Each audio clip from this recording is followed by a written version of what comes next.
শনি মঙ্গলবার হলেই যত চিন্তা, পেঁয়াজ রসুন তরকারির ঝুড়ি থেকে উঁকি মারছে কিন্তু রান্নাঘরে নটালাও। তো অত চিন্তা করেন না, না হলে তো মাথার চুল পড়বেই, তার সঙ্গে সঙ্গে ভুরুতে যে 15-20টা আছে ওটাও ঝরে যাবে। একদম সিধে এই আইটেমটা বানিয়ে ফেলুন। ভাত তরকারি করতে যতক্ষণ সময় লাগে এটাও ততক্ষণ। তার মধ্যে আবার সুপার টেস্ট, কোনো অ্যাঙ্গেল থেকে বোঝা যাবে না যে এর মধ্যে পেঁয়াজ রসুন নাই। যে খাবে সে বলবে উড়ি সালা এ তো বিরিয়ানি লাগছে রে ভাই। যাকগে, অনেক বকবকানি হয়ে গেছে, এবারে আসল খেলা। বাসমতি রাইসটাকে 3-4 বার ধুয়ে নিয়ে ডুবন্ত জলে ভিজিয়ে রাখুন, এটা ফার্স্ট কাজ। এবার বিরিয়ানি মানেই তো বেরেস্তা, তো পেঁয়াজ তো অ্যাবসেন্ট, তাহলে বাঁধাকপিকে এরকম ঝিরিঝিরি করে কেটে ভাজা শুরু করুন। ভাজা হতে থাক ততক্ষণে একটা মশলা বানান, 150 গ্রাম মতো টক দই, তার মধ্যে বেশ খানিকটা আদা কাঁচা লঙ্কা পেস্ট, হলুদ গুঁড়ো জিরে গুঁড়ো 1 চামচ করে, ধনে গুঁড়ো 1.5 চামচ, 1 চামচ ভরকে একদম নুন আর কাশ্মীরি লঙ্কার গুঁড়ো দিয়ে এটাকে ভালো করে মেখে দিন।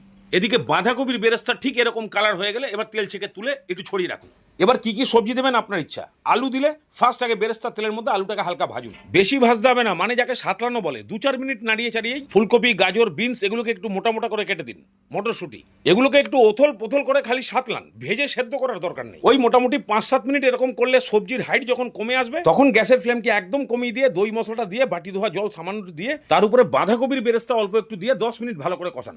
যখন দেখবেন ঠিক এরকম ভাবে তেল ছাড়তে শুরু করেছে তখন সামান্য একটু চিনি, বিরিয়ানি মশলা, 1 ঢাকনি কেওড়া জল আর সামান্য একটু ক্যাপসিকাম দিয়ে ভালো করে একটু মিক্স করে দিয়ে গ্যাসের ফ্লেম বন্ধ করে দিন। এগুলো সব সেদ্ধ হবে দমে, না হলে ভাত পাতে আর কিছু খুঁজে পাবেন না, মনে হবে যেন খিচুড়ি খাচ্ছেন। এবার ভাত বসান, জলের মধ্যে শাহি জিরা, এলাচ, দারচিনি, লবঙ্গ, তেজপাতা, স্টারফুল আর জয়িত্রী এগুলোকে ঢেলে দিন। সামান্য একটু লেবুর রস, লেবুর ছোকলা, এতে ভাত ঝরঝরে হবে, ফ্রেশ হবে। এবারে এমন পরিমাণ নুন দিন, পুরি কোনোদিন ঘুরতে গেছেন তাহলে সেই জলের মতন সেম টেস্ট হবে। এবারে জল ফুটলেই চাল দেবেন, 5-7 মিনিটের মধ্যে দেখতে পাবেন লম্বা লম্বা হয়ে গেছে। এবার টিপলেই যখন বুঝবেন আর 1 ফুট খাবে তখনই গ্যাসের ফ্লেম বন্ধ। চলে আসুন কড়াইতে, বেরেস্তা উপরে ছড়িয়ে দিন। আমার কাছে একটু পনির ছিল, ম্যাশ করে দিয়ে দিচ্ছি, আপনাদের না থাকলে না দেবেন। এবার জল ছেঁকে ভাত তুলে 3-4 বার কড়াইতে দিন, তার উপরে বেরেস্তা বিরিয়ানি মশলা ছড়িয়ে দিয়ে আবার ভাত, তার উপরে আবার বেরেস্তা বিরিয়ানি মশলা 3-4 চামচ ঘি দিয়ে এবারে ঢাকনা বন্ধ করে দিয়ে দমে। কড়াইয়ের তলায় কোনো একটা চাটু ফাটু রেখে হাই ফ্লেমে 10 মিনিট আর লো ফ্লেমে আধ ঘন্টা। ওই আধ ঘন্টা পরেই গ্যাসটাকে নিভিয়ে হাঁকুড়ের মতন খেতে যাবেন না, 10 মিনিট রেখে দেবেন ওইভাবে, তাহলেই এই জিনিস পাবেন।